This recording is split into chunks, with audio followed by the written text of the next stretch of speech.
noite, sou a professora Esté. Hoje a aula vai ser de matemática com o tema de conjuntos. Para vocês, o que seria um conjunto? Então, um conjunto nada mais é que um grupo que pode ser unido por semelhanças ou diferenças. Na matemática é com números. Então vamos lá. O primeiro conjunto é o conjunto dos números naturais, como vocês podem ver.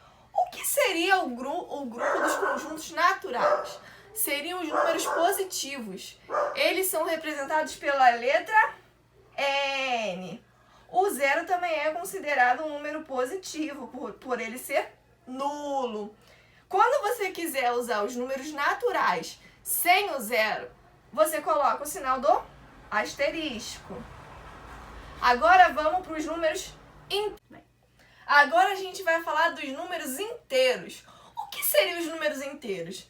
O grupo de números negativos e positivos, juntando com o zero por ele ser nulo. Eles são representados pela letra Z. Quando vocês quiserem usar os números inteiros positivos, vocês usam um sinal de mais. Quando vocês quiserem os números negativos inteiros, vocês usam o sinal de Z menos. E quando vocês quiserem tirar o zero, vocês usam o Z e o asterisco. Vamos lá. Aqui vocês podem observar que o N é um subconjunto de Z. O que seria isso? Os números naturais são um subconjunto dos números inteiros. Então ele está contido em Z. Agora a gente vai conhecer os números racionais. O que seriam os números racionais? Além dos números que a gente acabou de falar, os números racionais são aqueles que podem ser escritos em forma de fração. Ou seja, um número com vírgula pode ser escrito na forma de fração? Dependendo do número, sim. E tem aqueles que são enormes, que são as famosas dízimas periódicas.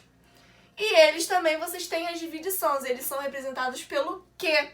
O Q com asterisco você tira o zero, o Q asterisco mais você usa só os positivos e tira o zero, o Q asterisco menos você só tira o zero e usa os números negativos. E é isso, as dízimas periódicas podem ser simples ou compostas, mas independentemente disso são consideradas como os números racionais. E ele contém o conjunto de Z, que é os dos inteiros, e N, que é os números naturais. Como a gente pode observar aqui, nesse esqueminha. O N está contido em Z, que está contido em Q. Vamos agora para os números irracionais. O que seriam os números irracionais? O que a gente pensa quando pensa em uma coisa irracional? Ou é um ser humano que não pensa, ou é algo inexistente que não existe. Mas em matemática, como é que seria? São aqueles números que não podem ser inscritos em forma de fração. E não são inteiros e nem naturais. E eles estão num grupinho totalmente separado desses subconjuntos e conjuntos que eu acabei de falar. E ele é representado pela letra I. E agora a gente vai falar de todo o grupo, que é conhecido como conjunto dos números reais. Ele engloba o Q, ele engloba o I, ele engloba o N, ele engloba tudo. E ele é um grupo de um conjunto infinito. Como podemos ver nesse esqueminha, o R é tudo.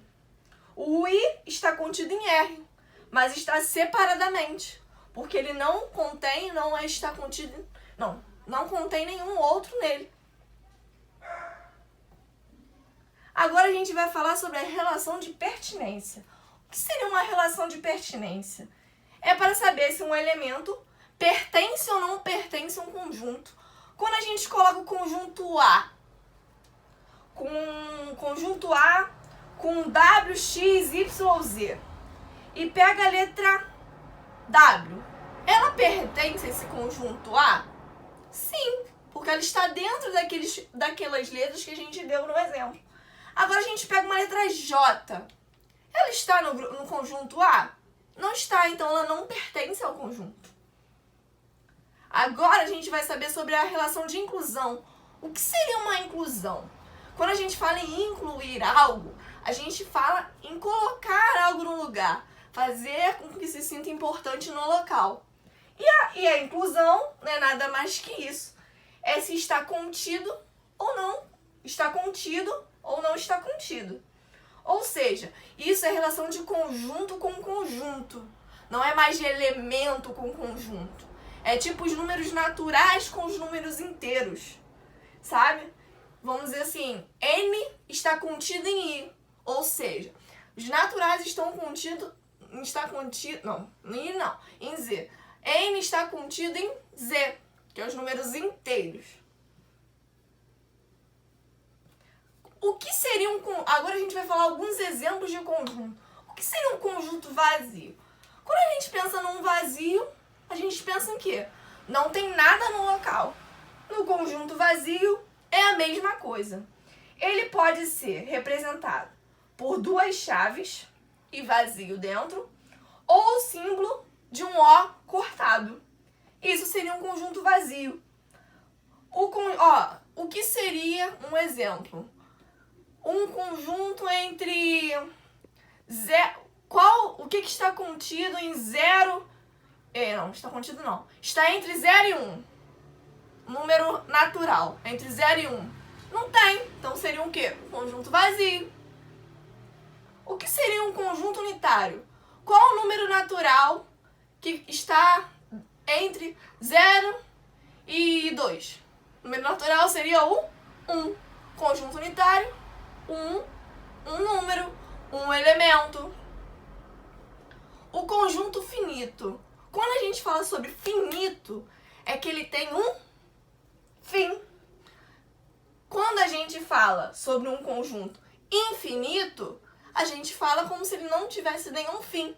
Um exemplo disso é o conjunto dos números reais. E então foi isso, pessoal. Espero que vocês tenham gostado e entendido sobre esse resumo, essa aula de conjunto. Um beijo!